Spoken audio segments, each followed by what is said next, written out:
Okay, can you hear me? Yes. Okay, good. Okay. Good afternoon. My name is Lee Saltz, and I'm the Vice President of Advocacy for the National Council of Jewish Women, Los Angeles. Welcome to the Council, and welcome to hear Congressman Waxman speak about all the wonderful things that are going on in Washington. Congressman Waxman has been a friend of ours for 27 years. And it's interesting as I sat down to think about what I was going to say in terms of introducing him and telling you a little bit about the National Council, that I started to realize that he has fought for the basic beliefs of the National Council of Jewish Women. So what are these beliefs? Well, individual liberties and the rights guaranteed by the Constitution, religious liberty and separation of religion and state, human rights and dignity, mutual understanding and respect for all, no discrimination on the basis of gender, race, national origin, ethnicity, religion, age, disability, marital status, sexual orientation, or gender identity, equal rights and equal opportunities for women, and an educated and informed public. These are all things that we believe in. This is what we work for here at Council, and this is what he works for in Washington. And there are some of you here. First thing I have to say, which I love, is that I want to welcome a class of students from Fairfax High School here.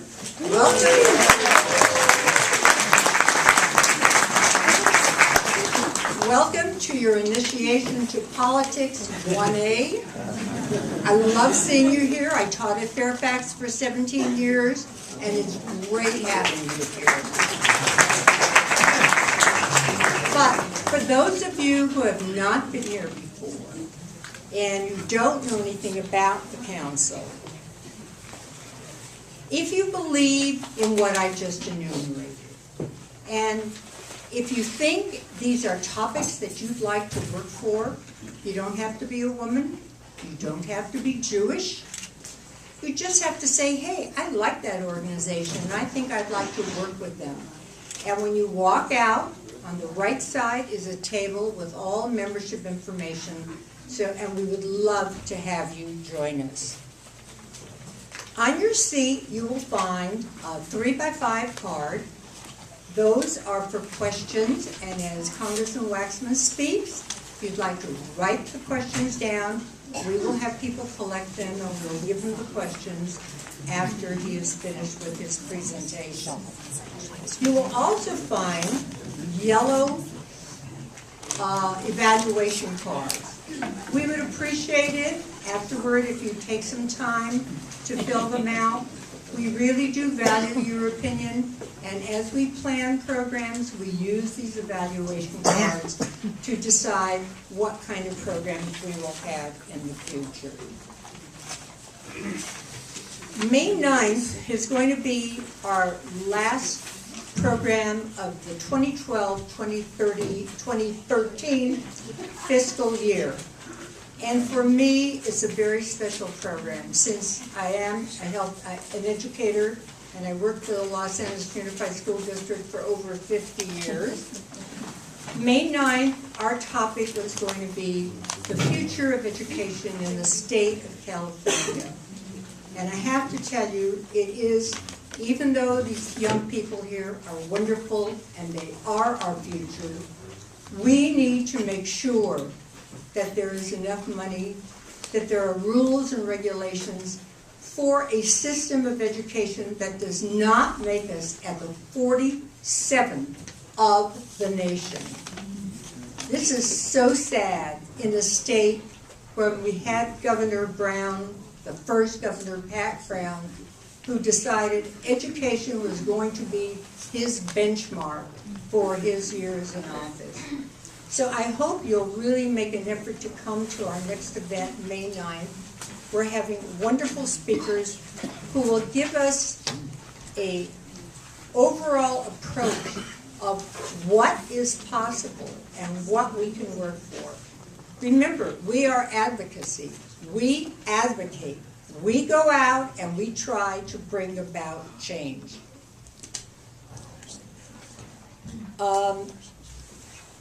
Okay, in the audience today, we have some people that I would like to recognize.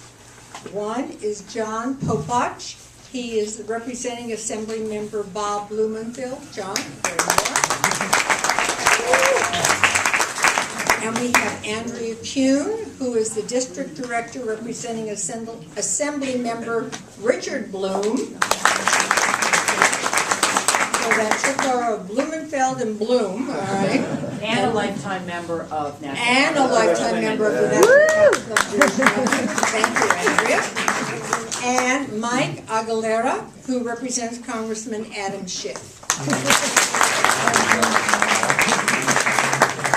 Now, it says here, I'm supposed to do a brief overview to introduce Congressman Waxman. I told Congressman Waxman outside, if he read every email that he got, he and I would have a very intimate relationship. Because I email him regularly with, do this, do that, sign this, sign that, and he writes back to me answers. This is what I've done, this is what I haven't done, this is what I will do, this is what I won't do. But he is one of the few people that I feel is there for us. And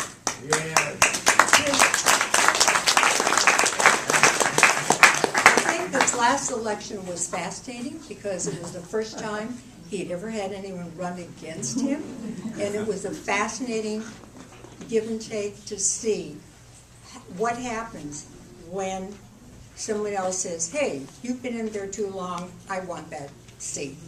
So I found it fascinating. So what can we say about Henry Waxman? He's great. His wife is a member of National Council of Jewish Women, so that's really great. And we all know it. Lifetime.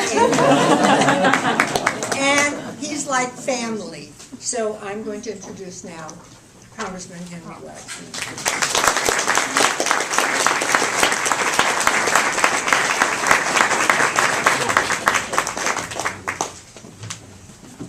Ideas for legislation. In addition, Vice President Joe Biden decided to take on for the president the job of looking at what we needed to do to make sure this kind of violence never occurred again.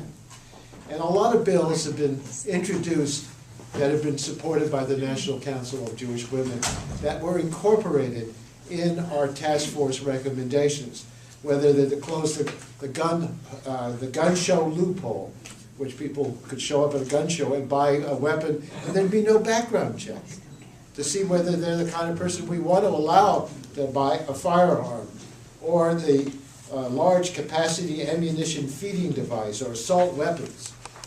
I don't think they ought to be allowed at all. And I'm proud of Senator Feinstein, who would ban these assault weapons, or denying firearms and explosives to dangerous terrorist acts. Stop online ammunition sales. The tragedy in Newton, Connecticut brought home to us what we've seen over and over and over again. People have military weapons, and there's no excuse for anybody to have a military weapon. They don't hunt with a military weapon.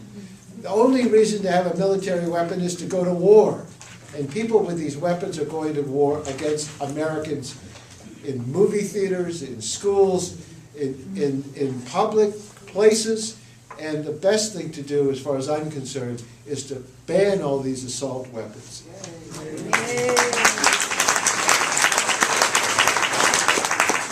But the Supreme Court said that the Second Amendment guarantees people the right to own guns. Well, if they have a right to own guns, we have a right to make sure that they pass a background check. It's inexcusable to have people with criminal violent records to be able to buy guns. If they have mental health problems that could lead to violence, they shouldn't be able to buy guns either. And the background checks could keep guns out of the hands of people we can have some reasonable judgment might misuse those weapons. So the background checks are in the law now, but there's so many loopholes to these background checks. And the bill in the Senate, the bill that was a bipartisan bill that unfortunately didn't get the 60 votes it needed, that bill would have expanded the background checks to all sales of guns and weapons, guns and rifles and all the other permissible firearms. To not vote for that bill is, to me, incomprehensible. But the National Rifle Association is so powerful, and members of Congress are so worried and fearful of people who are in a minority group that have intense feelings. They ignore the 90% of the public opinion that wants legislation like this. So there were two problems in the Senate. One, the fear of the National Rifle Association, which has an inordinate influence over Republicans, but over some Democrats as well. And the second problem in the Senate is they've distorted the Constitution by requiring 60 votes rather than a simple majority to pass legislation. The Constitution says that the House of Representatives and the Senate of the United States will pass legislation, the President will sign it or veto it, but under Senate rules, they adopted a rule that says before you can even get a vote on a bill, they have to stop the debate. And to stop the debate, there has to be 60 votes. And if you can't stop the debate, you can never get to the vote for the underlying legislation. This was not a serious problem when I first came to Congress. It wasn't a serious problem as recently as 6 years ago. But somewhere along the line, the minority, which has been in this case the Republicans, decided to protect themselves by insisting that every bill have 60 votes to pass before they'll even let it go to a vote. And I know when we were working on the Affordable Care Act, and I want to talk about that in a minute, the President was having a very difficult time getting the 60 votes to have it considered. And he went to senators, Democratic senators, and said, you don't want to vote for it? Vote against it. We have more than enough for a majority, but we can't get to the vote. And he went to some Democratic senators who voted to close the debate and allow a vote on things that President Bush was advocating, and then they voted against the bill. He said, at least do that for me. Let it go to a vote. If you don't want to vote for it, vote against it. But at least let it go to a vote. And in this case in the Senate, we didn't have 60 votes because of Senator Republicans primarily, but Democrats as well, most of whom are up for election in very difficult states this next go-around, and they wouldn't vote to close the debate. They should have voted to allow the vote on the bill, and they voted against the bill if they're worried about their constituents. But not to even allow a vote on the legislation, to me, is inexcusable. I don't accept the verdict of the Senate not getting 60 votes as the end of the issue. We're going to continue the fight on gun control, anti-assault weapons, the background checks. We're going to continue that fight. And if you notice the President's speeches, he said over and over again, at least give us a vote. And that's what we've got to continue to fight for. I accept the second issue I want to touch on is the Affordable Care Act. This is legislation that has resulted after decades of efforts to make sure that every American could get health insurance coverage. When health insurance started in a big way in the United States, it was after World War II. People didn't buy health insurance. They paid their doctors. If they went to a hospital, they paid the hospital bill. But after World War II, there were controls on what employers could pay their employees. there was a limit on the amount of money. So employers said, well, I'll buy health insurance for my employees. That doesn't count against the limit on wage and price controls. And so insurance coverage was provided by employers to their employees. And those were the people who had insurance coverage. You could go and buy an individual policy, but most people bought policies through their jobs with their employer's help.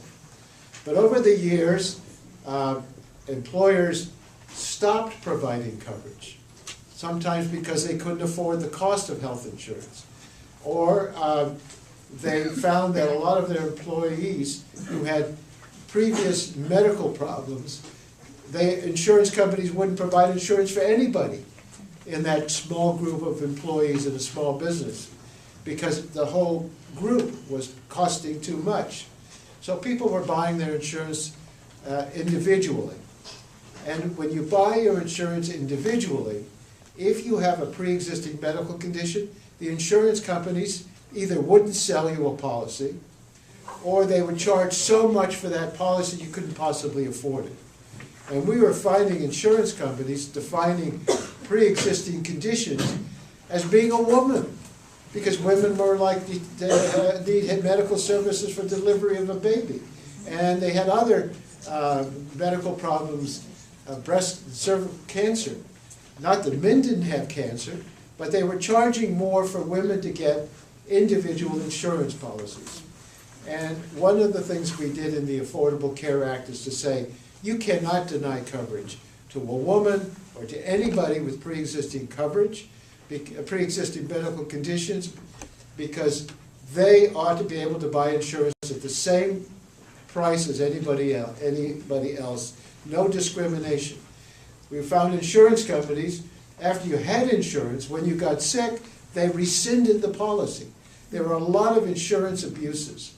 So the first thing we did in the Affordable Care Act is to end these insurance abuses. The second thing we did was to try to make insurance available to people in a marketplace, sometimes called an exchange, where they could shop and choose between different competing insurance policies.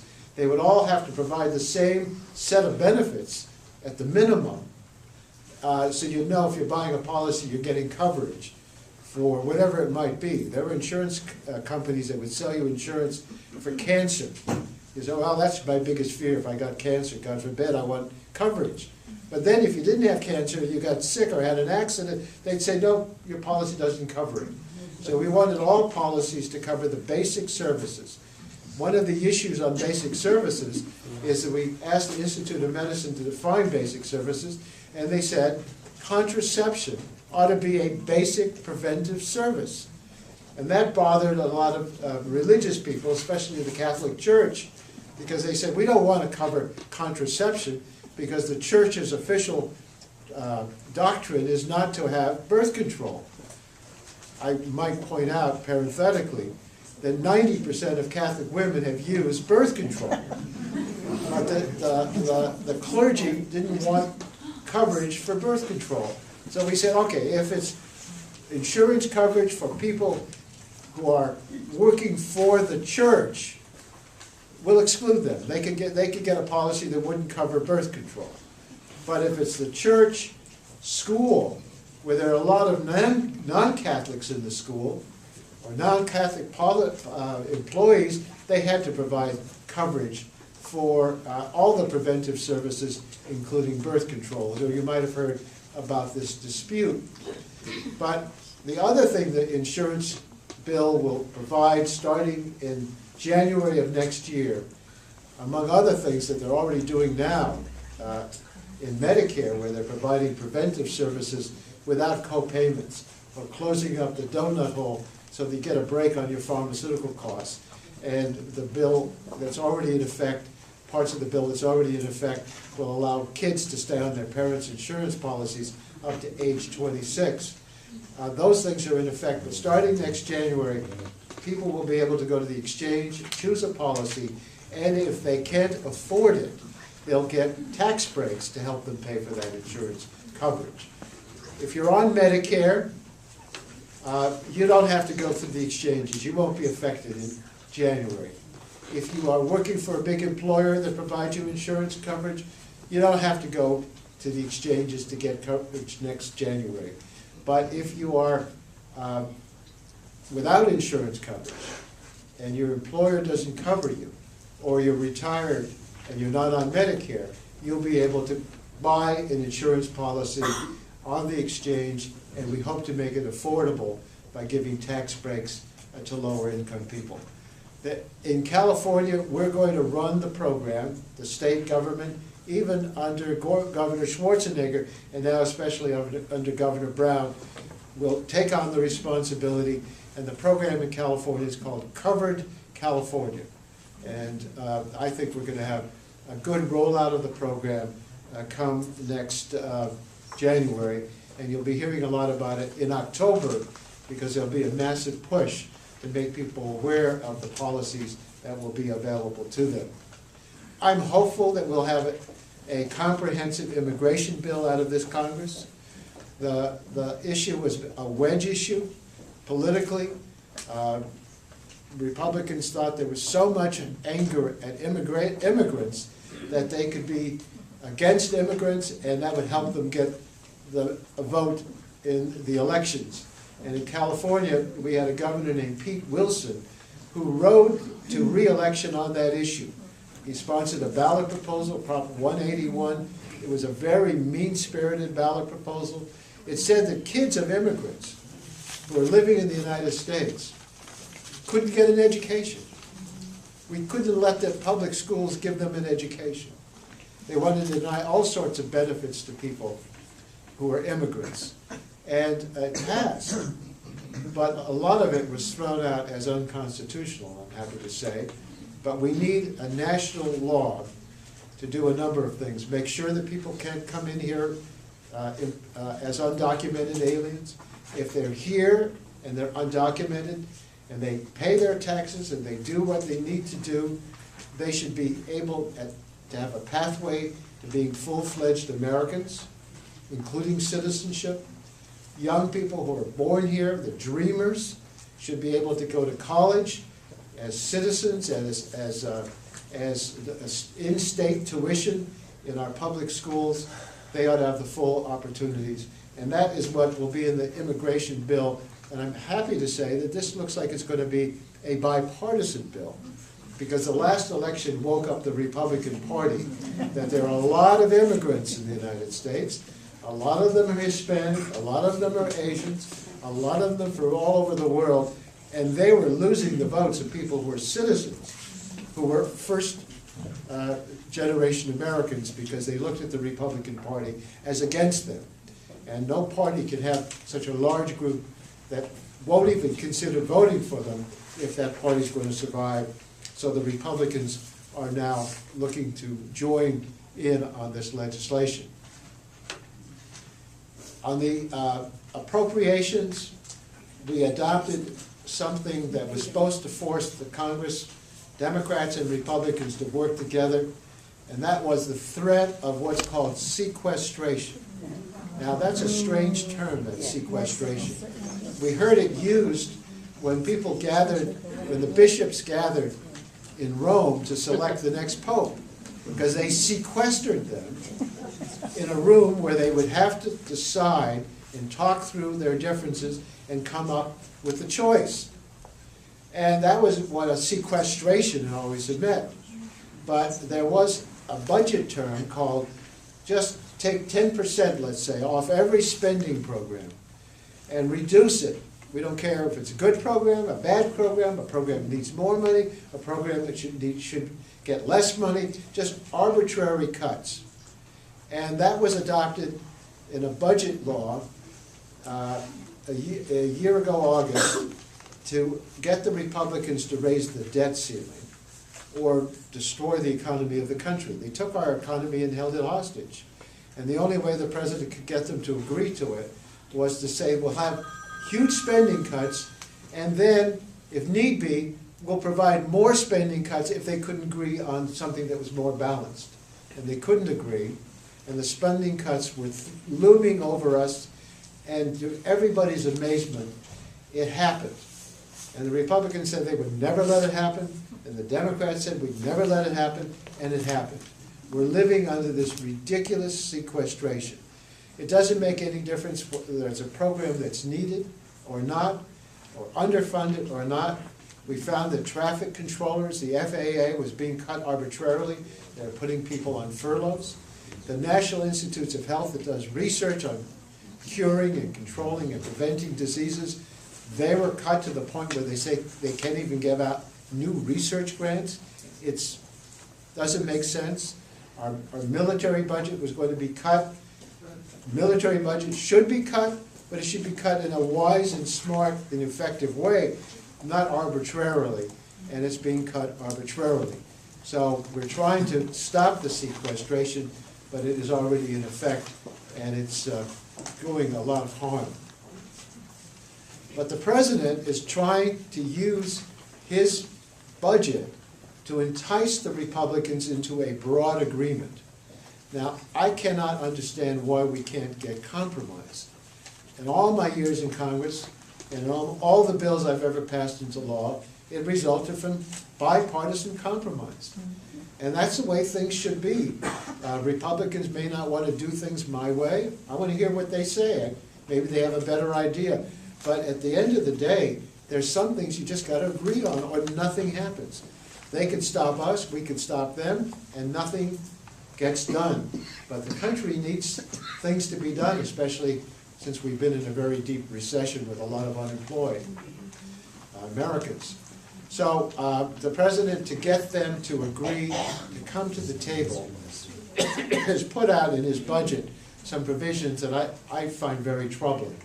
The Republicans say they won't agree to tax increases. They want spending cuts. What they don't acknowledge is that a lot of spending goes on through the tax code. And we give tax breaks. And we, in effect, give the tax breaks to the oil companies. We could appropriate money and give it to the oil companies. It's the same thing. We're spending the taxpayers' dollars either way to give them tax breaks or spending breaks. What we need to do is to say, they don't deserve it anymore. We've got a deficit. We can't waste money giving to oil companies that are having record profits more tax breaks or spending appropriations. So we ought to eliminate some of these tax breaks that they get, some of the tax spending that's not justifiable. There are a lot of people in the upper incomes that get all sorts of special breaks. We closed the levels of payment for taxes for people over a certain income. But if their income is from their investments, they don't pay the same rate of taxes on them. And that should have been figured out so that we have a progressive income tax. Well, the Republicans have not been willing to come to the table. They said they'll never agree to any tax increases. So they say, we want to cut the entitlement programs. The entitlement programs, it sounds like people are entitled, well, they shouldn't get that. But they are entitled. We are entitled. When we're eligible for Social Security, we're in that program. We paid into it. You get more money out of it than you ever paid into it. But the idea is you pay into a system that'll help you in your retirement years, and everybody's part of it. We pay into a Medicare program. The cost of Medicare is a lot more than people paid into it. But it's a promise that we're not going to bankrupt people when they no longer are working by providing health care. The seniors get it, over 65, and people who are permanently disabled get Medicare. What we try to do in the Affordable Care Act is to hold down the cost of health care. What the Republicans have proposed is to shift the costs. Let the seniors pay more for their insurance. So they want to give a voucher to seniors to go out and buy private insurance, not Medicare. That'll hold down the cost of what the government pays, but it will make everybody who buys Medicare have to pay more for their Medicare insurance. And it won't be as good as Medicare coverage as it is today. For the Medicaid program, which we call a Medi-Cal in California, it's a program for very poor people, usually disabled people, often in nursing homes. That Medi-Cal program, they would just turn over to the state and say, here's the amount of money you can have. If you can't do what you need to do, just start telling people they can no longer get care. Well, what do you do when you've got disabled people? They don't have money to spend. Maybe some seniors can come up with more money, especially upper income seniors, to pay for health care. But very poor, disabled people to be dumped out of institutions with no ability to pay for their health care, the Republicans want to cut that kind of a program. So we have resisted it. But the president has put on the agenda limiting the cost of living increases for Social Security. Over 45% of people on Social Security live only on what they get in Social Security.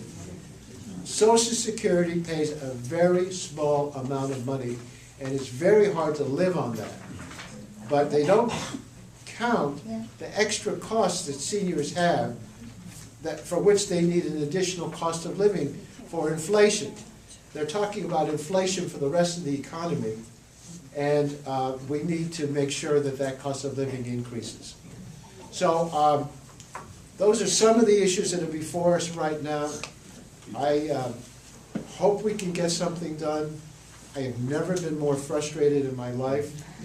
People who are the newer members of the Republican Party think that compromise is a dirty word. That compromising is like collaborating with the enemy. Well, that doesn't make sense. We're Americans. We need to do what we can for the American people. We have differences. We need to look for not the differences, but the areas of agreement.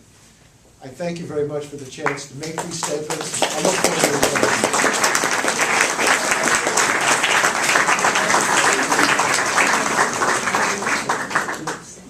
So I know that many of you wrote out questions, and I'm going to get those questions and respond to them. But I just found out that you also have evaluation forms. I hope you give me a good evaluation. We elected you. You elected me, but that's not enough. I could get reelected, but you might not invite me back to the National Council of Jewish Women. Oh, how do you want me to do this? You want me to sit down? Well, I'm happy to read the questions. Take a minute and we'll tell them something. You want me to sit over there rather than stand up here? Okay, good. I get to take a drink of water. So I'll leave the questions for you guys. A lot of them might be redundant, but We went through that. you went through them. Yeah. Okay.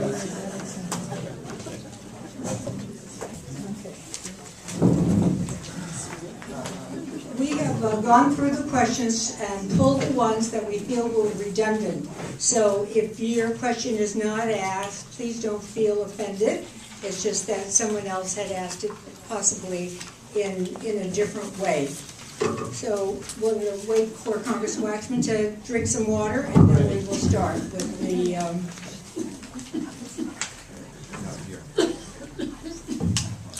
while you're looking around the room, while he's drinking some water, look at these T-shirts that are up on the wall. They're quite amazing. And this is the Women Helping Women program of the National Council of Jewish Women in Los Angeles. These are what's called a clothesline project, and they're in our auditorium. It is a vehicle for women who've been affected by violence to express their emotions by decorating a shirt. Each color represents a different form of abuse. The colors are listed on the back of the shirt. So when you think about art therapy and a way for art therapy to help people deal with negative things that have happened to them, this is just an amazing project, and hopefully before you leave, you'll look at them, because it is a very, very special way of exhibiting emotions. Ready? Okay. Question 1. Will you sign on to H.R. 1717, Market Pricing Program to replace competitive bidding for durable medical equipment? This will save access to DME for beneficiaries in your district, as well as save small businesses and jobs. Well, that's I'll have to look up that bill number, but we did provide in the Affordable Care Act competitive bidding for durable medical equipment. It's caused some people to be concerned that they were able to get pretty high prices for a lot of the medical equipment, but when we provided for competitive bidding, it really dropped the price.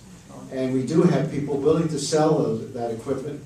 Whenever there's money, there are people who look for ways to get more of it.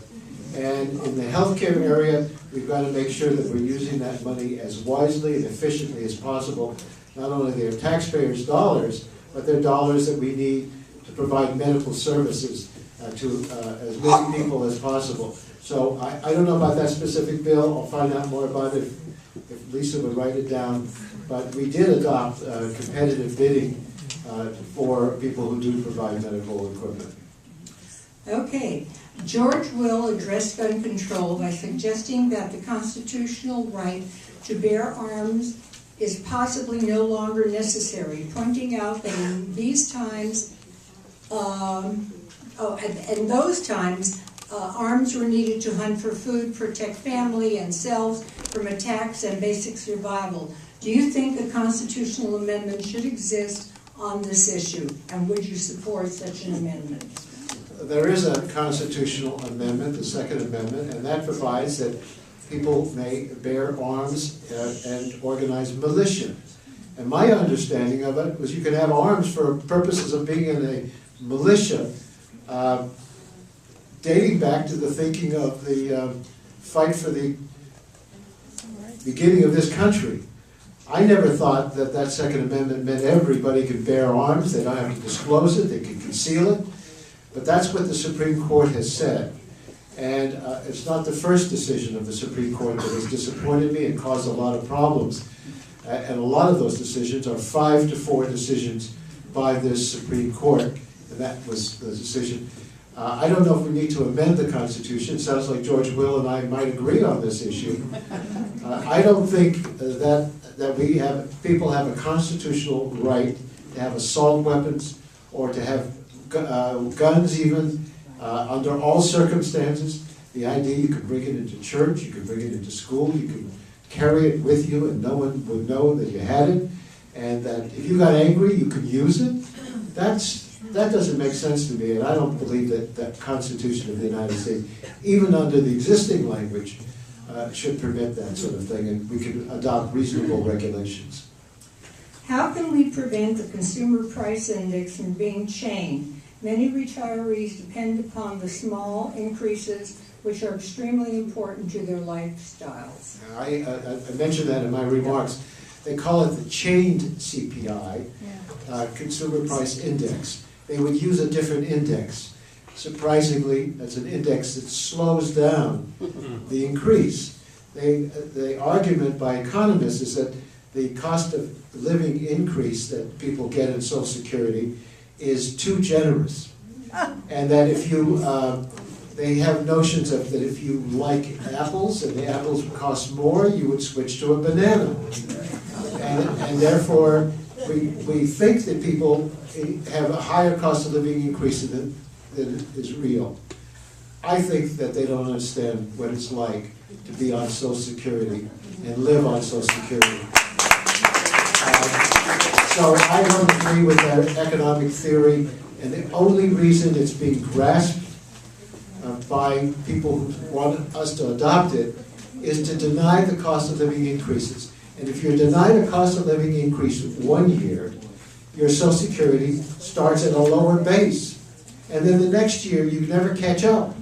And over a period of years, it may be a small amount of money 1 year, but over a period of years, the value of your Social Security benefit dwindles. And that is unfair to a lot of people who depend on that Social Security benefit. So I disagree with the President for putting it out there. I do not want us to adopt that CPI change. Has the sequester initiative affected the United States contributions of funds to the United Nations? The sequestration doesn't look to the purpose of why we appropriate funds. They don't care whether it's funds for the military to keep us strong, or for research to keep us better informed, or our participation as citizens of the world and trying to participate with other countries in some of the efforts at the UN. And it also will affect foreign aid to Israel or to any other country in the world.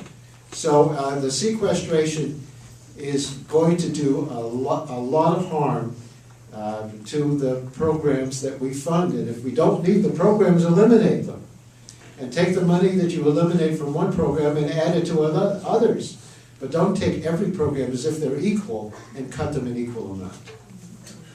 Will the immigration bill favor employers looking for cheaper educated workers over family unification and workers' rights? I think we need to be mindful of both reasons for immigration. There's a need for foreign workers that have very specialized skills, and they're very much valued by Silicon Valley and in the health industry as well.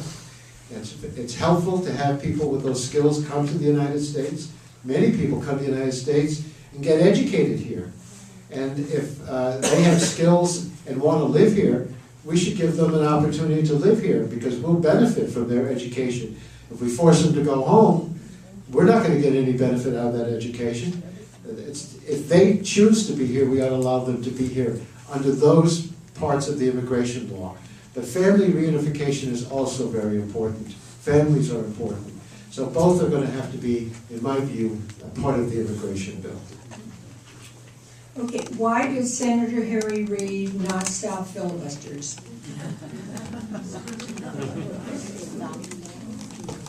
There are some senators who think of themselves as very different people. They even think they're the upper house, and the House of Representatives is the lower house. Well, we're equal institutions. It was part of a compromise. The states would have representation as states. Each state, no matter how large or small, how populous or sparse in population, would get 2 senators. But the House of Representatives represents people. And the more people in a state, the more representatives they have. And of course, California has the most representatives because we have the most population. That gives the small states a big advantage in the Senate of the United States. And the rules of the Senate are, quite frankly, non-existent. Most of the time, they work on a unanimous consent, which means everybody has to agree to everything. And if they're going to actually vote, there are all sorts of procedural hurdles to ever get to the vote and resolve issues. So they think of themselves as the place where things get debated fully, but they hadn't figured out a reasonable way to stop the debate so you can actually do something. So Democrats even have thought of their power being stronger as a senator if there is a higher vote requirement to stop the debate, or if there's a unanimous consent request they could object to. Now, this has worked for both sides of the political spectrum. There was a Senator Howard Metzenbaum from Ohio, and Howard Metzenbaum was a strong liberal and a real fighter, and he just put holds on bills and threatened filibusters and withheld unanimous consent until he got concessions. Well, we had Strom Thurmond on the right wing, and Strom Thurmond did the same thing. They eventually let the Senate work its will, but they extracted concessions because they were needed to be able to get on with the business. So senators think that they'll be more powerful if they keep those rules in place. They were not abused as they are now being abused. And I think the Senate Democrats, they're the majority, ought to vote to change the rules by majority, which they can do. Harry Reid said he would schedule a vote if all the Democrats would vote for it, but there's some Democrats that are holding out on it. I think Republicans, they've been in power at different times in history. The pendulum swings back and forth. It's in their interest as well, if they have the majority, to be able to vote. And if they can hold their members together on a party line vote, get things done. So I'm hopeful he's going to do that, and I think they're edging closer and closer as people find that they can't even get the president's nominations to the courts or to cabinet levels or anything done where their confirmation is needed. So I'm hopeful they'll get there, but they haven't gotten there yet to the Senate, but it's anti-democratic. I think it's inconsistent with our government actually being able to work its will by a majority in the Senate and in the House. Why is President Obama taking congresspeople and governors out of safe seats and putting them in the cabinet, and that cuts the Democrats 60 votes? I don't think he's done that, because there was a lot of controversy of whether Senator John Kerry would even be allowed to be Secretary of State, because the Republican won Ted Kennedy's Senate seat in Massachusetts, Scott Brown, and there was concern that he ran against Elizabeth Warren. And people thought Scott Brown was so popular, and he was popular, and he is popular, that he would be Elizabeth Warren. But the state didn't want to vote for him because he was a Republican. He was a moderate to liberal Republican, but he was a Republican, so he was defeated. But the special election to fill Senator Kerry's seat would be a special election, and it's being held today, as a matter of fact, the primary. And the fear was that Scott Brown would turn around and run for the Senate again, and when there's a lower turnout in a special election, the Republicans win the seat. So Ed Markey, who's a wonderful House member, he'll be a terrific senator, a close friend of mine, and in fact the bill to deal with climate change was the Waxman-Markey bill, they beat him up badly. Harry Reid called him, John Kerry called him, everybody in Massachusetts called him, you've got to run for the Senate because you could win that seat against Scott Brown. So the president was very careful to be sure that Ed Markey was going to run. And it worked because Scott Brown got scared out of the race to fill it. But I know that the president is very careful in selecting people to the cabinet or any other position if it's going to lead to problem in the majority of Democrats in the Senate or in the House. There's a question here that says, why can't President Obama use his clout for closing Guantanamo? And for those of you who didn't listen to the news, he was on last night speaking about Guantanamo, talking about closing it. So I took that away. Yeah, I didn't hear that. I didn't hear what he said last night. But when he ran for president, he said one of the first things he would do is to close the prison in Guantanamo Bay. It has been a symbol of the low point that this country reached during the Iraq War, where we were engaged in picking people up, incarcerating them, and even torturing some people in Iraq, or black sites they call them, around the world, where we sometimes let others do the dirty job of forcing people to say things under inhumane torture, duress. So he wanted to close Guantanamo Bay. When he tried to do it, the Congress stopped him because they said they didn't want these prisoners from Guantanamo being put in prisons in the United States. They are so dangerous that if they ever got out, it could be a terrorist effort to hurt people in those states. Well, that never made sense. You've got to police people in prisons in the United States. Some of them are very dangerous as well. But the Congress wouldn't allow him to close Guantanamo Bay. It was a loss for him, and I think it's a shame that we didn't accomplish that goal. I hope we can accomplish it in the future. Okay, so going right along with what Obama is doing or not doing, when will the Obama administration stop Iran from producing nuclear fuel and weapons? It's a pretty broad question. Well, it's an important question, because the most important foreign policy threat that we have is the idea of the mullahs that run Iran having nuclear weapons.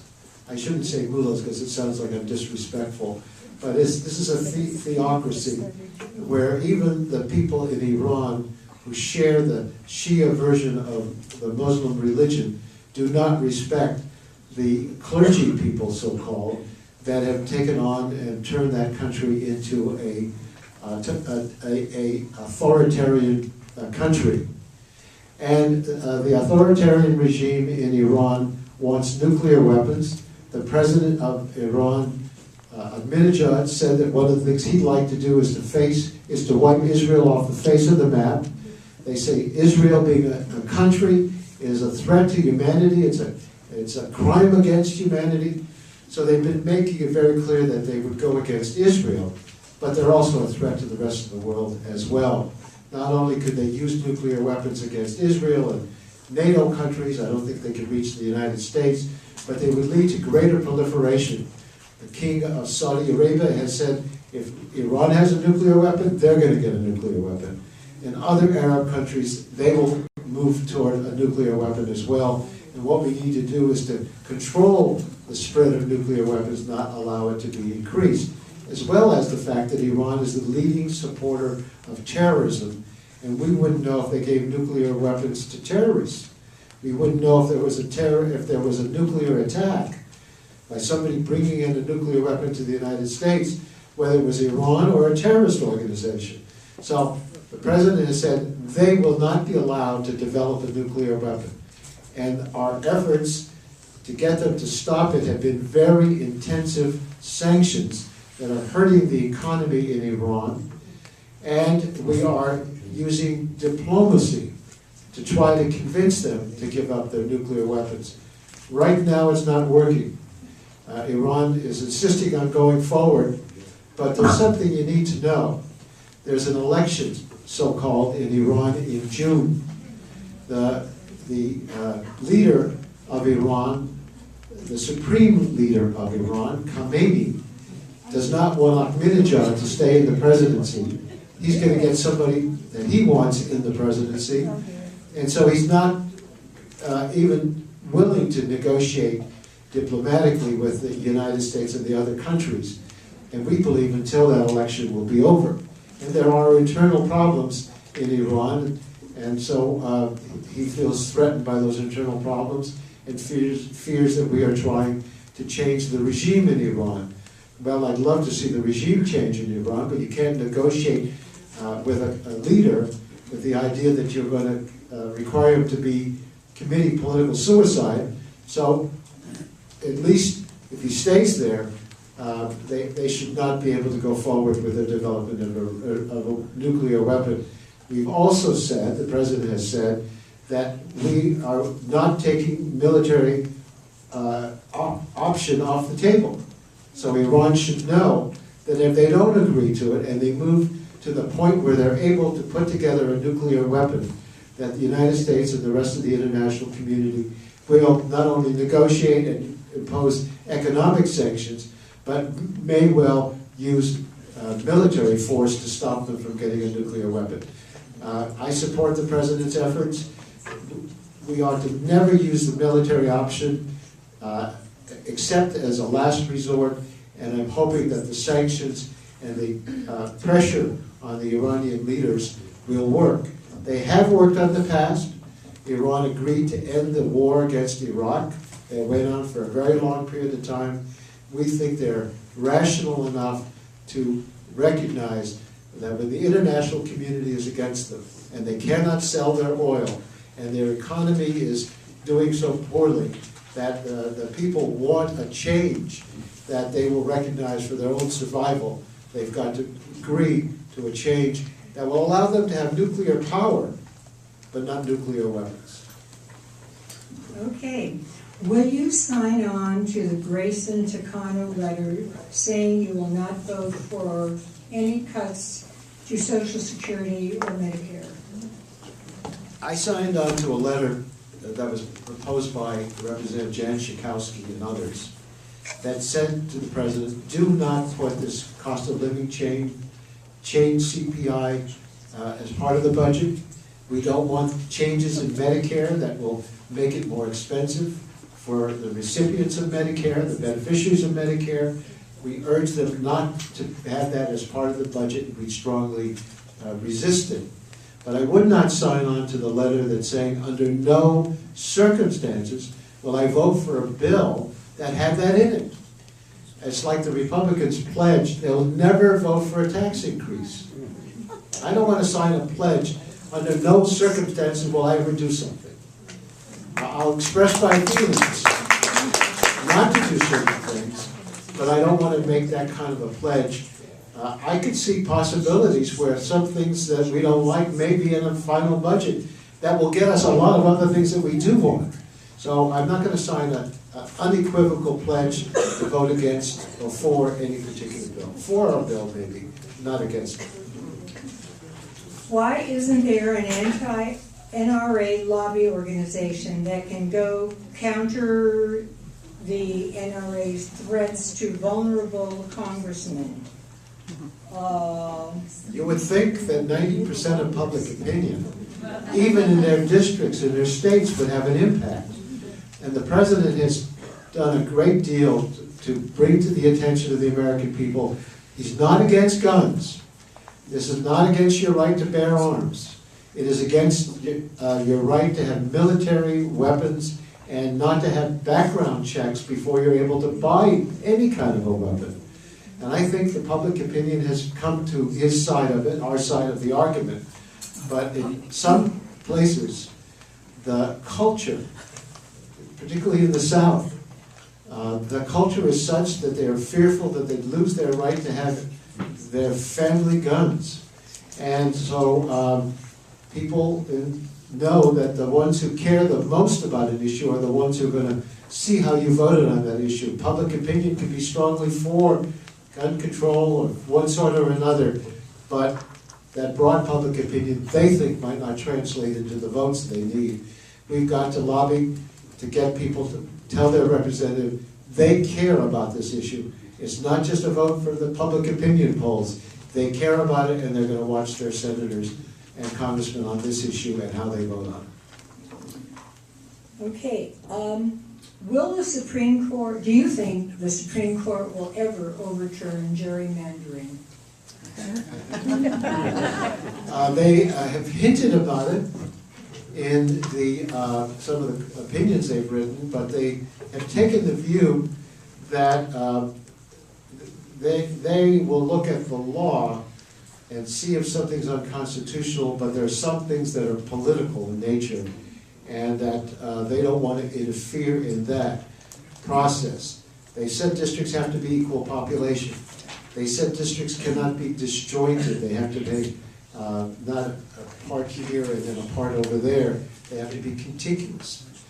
But I want to say something about redistricting. Redistricting is very political when it's done by the politicians. People can say that's not right, and there's a good argument why it's not a good policy. But in California, we voted for an independent commission. That independent commission didn't care about incumbents, didn't care about political parties. They were looking at community of interest, and they did a pretty good job on this last redistricting. But our state was put at a disadvantage, because when other states protected their most powerful members by making sure they had districts to run in, that meant that state had powerful people to continue to fight for the benefits for their state.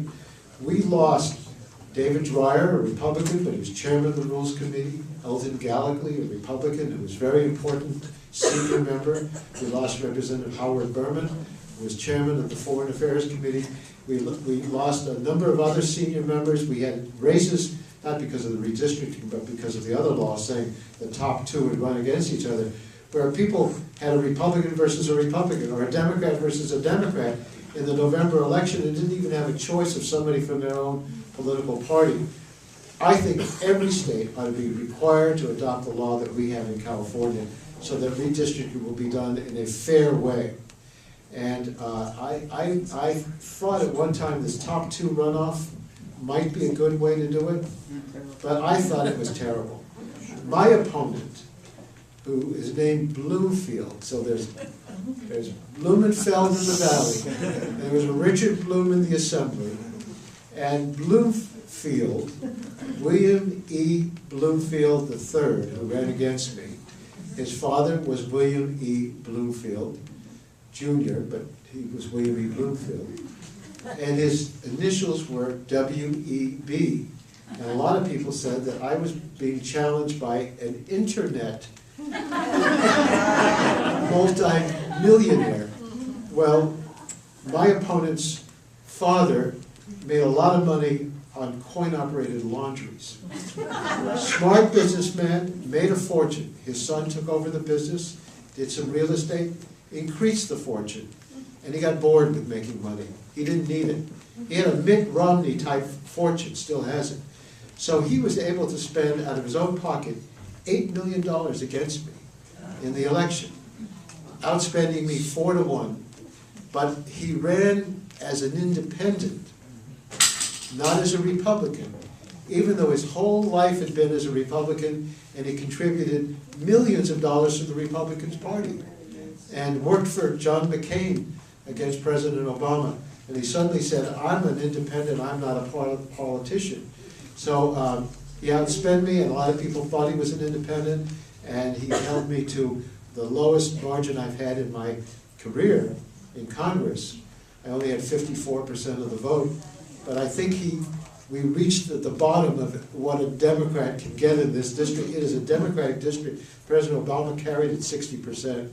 So I don't want you to be fooled by the bloom field. He's not like all those good blooms. Right. He's a nice enough man, but you wouldn't want him instead of me. And so I think that in that runoff, we ought to have the parties being able to select their nominees and independents being able to run as well, but not to have a Democrat versus an independent who's really a Republican. Had he run as a Republican, he would have lost, and he knew it, and that's why he suddenly was no longer a Republican. Okay, last question. What can we do, what must we do to show Congress that we're fed up with them holding the people hostage to their political machinations and egotism, rather than representing and listening to the electorate? Well, I think that's a very good question to end on, because it takes us right back to the problems we're having in Washington today. I think people have to be held accountable. Individual members have to be accountable. I went to I did a lot of campaigning this last election, and I went to a senior's home, and this man said to me, "You've been there a long time. Why not give somebody else a chance? We want to get new people in." I said, "Well, we have a lot of new people at very high seniority, because a lot of people have come in since I've been in Congress. But I'm not just another congressman. I'm a good congressman who's accomplished a lot of things." And then I said to him, "I don't think it's fair, especially you in the senior home, should want to get rid of me because I'm old." Hold every member of Congress accountable, and hold the political parties accountable. If you're a Republican and you say, "Judge me on my merits," but then that person votes for Republicans that won't even consider compromise, don't let them get away by saying, "Well, it's not me, it's those other people." If I'm a Democrat and I support the Democratic leadership and the Democratic president, and you don't like what we're doing, then hold me accountable. You can't vote for the Republican Party. You have to vote for your representative, and if you don't feel that your representative is doing a job, or his or her party is doing a good job, vote for somebody else. But if they're doing a good job, then reward them. If you punish everybody, then nobody's accountable. You'll just got a whole bunch of new people, and you got to hold them accountable, but they'll say, "Well, I didn't know, I don't know what the rules are, I don't know how to get anything done." So, but make the politicians, including me, accountable, and hold us accountable, and make sure that we know you're watching how we vote. And I know this group is an advocacy group. You're trying to get things done, which is important for the traditions of Jewish people and women who care about all the issues that affect women, and whether you're Jewish or not, if you care about climate change and you care about health care and you care about education, then you want to hold us accountable on those issues. And I hope I will always continue to merit your support. I will certainly listen to what you have to say. Usually we're on the same side. If we're not, no, I will hear from you because I should be held accountable. Thank you all very much.